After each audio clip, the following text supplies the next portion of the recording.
I agree with that, but ISI is like all other intelligence services, whether it's the Australian service or the American service. You're not in the business to help other people. You're in the business of intelligence to protect your own country and support your own government. The idea that ISI is a rogue organization is popular, and even the Pakistanis promote it. But having worked with them for the better part of 20 years, they're a very disciplined, very able intelligence service. As I said, Pakistan doesn't leave the area when we do. They have to stay there and try to stabilize things in their own country.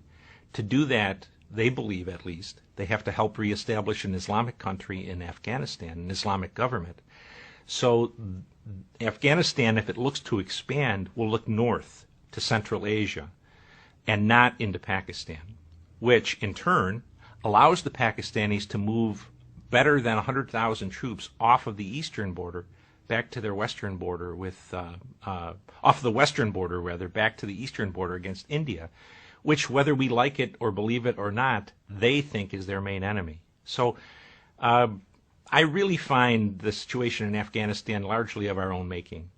And the Pakistanis will support an Islamic government in Kabul because that's their best interest. We have created a mess. They have to sort it out now. And it's really a disastrous situation for the United States, at least, because the American people, I think, are going to believe bin Laden's dead, we're leaving Afghanistan, the problem is over.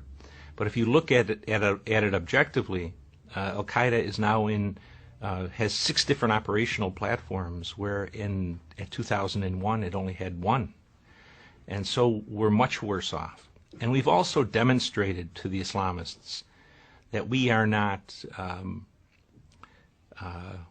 it's an old-fashioned word, but we're not manly. But the enemy loses hundreds a week.